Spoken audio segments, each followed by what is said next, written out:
Hi friends, எல்லோரும் எப்படி இருக்கிறீங்க? இன்றைக்கி வீட்டில் இருக்கிற பொருளை வச்சு சிம்பிளாக மோத்திச்சூரி லட்டு எப்படி செய்கிறதுன்னு வாங்க பார்க்கலாம். அதுக்கு 2 கப்பு கடலை மாவு எடுத்துருக்கிறேன். அது கூட ஒரு சிட்டிக்கை பேக்கிங் சோடா எடுத்துருக்கிறேன்.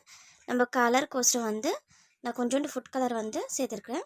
இப்போ கொஞ்சம் கொஞ்சமாக தண்ணி சேர்த்து நல்லா கரைச்சி எடுத்துக்கலாம். ரொம்ப கெட்டியாக கரைச்சிடக்கூடாது. பாருங்கள், இந்த மாதிரி இருக்கணும். நான் பூந்தி கரண்டி எடுத்துருக்கிறேன். உங்கள்கிட்ட பூந்தி கரண்டி இல்லைன்னா நீங்கள் ஜல்லி கரண்டி இருக்குது பாருங்க, அதிலே மாவு ஊற்றி நம்ம பூந்தி சுட்டு எடுத்துடலாம். இப்போ நான் கொஞ்சமாக மாவு எடுத்து இந்த மாதிரி பூந்தி கரண்டியில் ஊற்றி நல்லா சுட்டு எடுத்துக்கிறேன். நல்லா எண்ணெய் சூடாக இருக்கணும். அப்போ தான் நம்ம மாவு ஊற்றும் போது நல்லா பூந்தி மேலே வரும். இப்போ ரொம்ப நேரம் நம்ம வேக வைக்கிறதில்ல, போட்டு கொஞ்சம் நேரத்தில் எடுத்துடலாம். இல்லைன்னா கிறிஸ்பி ஆகிடும்.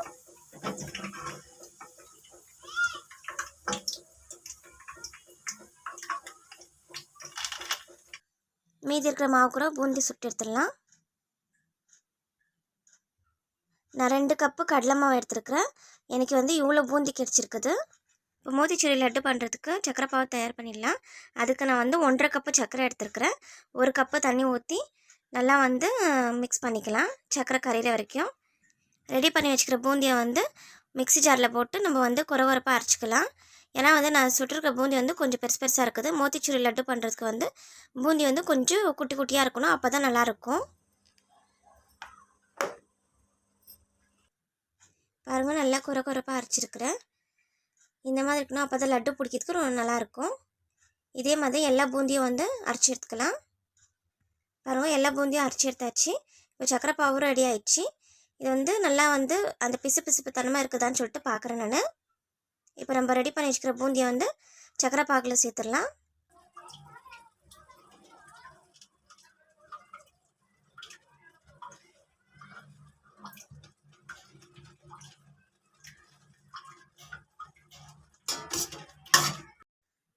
நான் பூந்தி சேர்த்துட்டு ஸ்டவ் ஆஃப் பண்ணல, ஸ்லோ ஃப்ளேமில் தான் வச்சுருக்கிறேன்.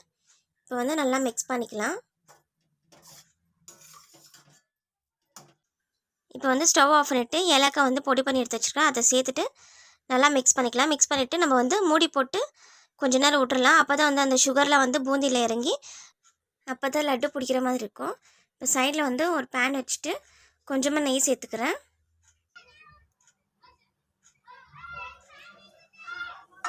நெய் சூடானோடனே திராட்சை சேர்த்துக்கலாம். லைட்டாக ரோஸ்ட் பண்ணி எடுத்துக்கலாம். பாத்தியும் பூந்தியில் சேர்த்துக்கலாம். சேர்த்துட்டு நல்லா மிக்ஸ் பண்ணிக்கலாம்.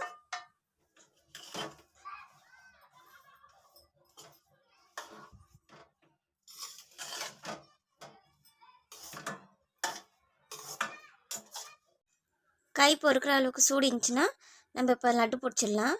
அப்போ தான் நல்லா கரெக்டாக அந்த ரவுண்டு ஷேப் கிடைக்கும் நம்மளுக்கு. பாருங்க, வீட்டில் இருக்கிற பொருளை வச்சு நம்ம சூப்பரான மோத்திச்சூரி லட்டு பண்ணிட்டோம்.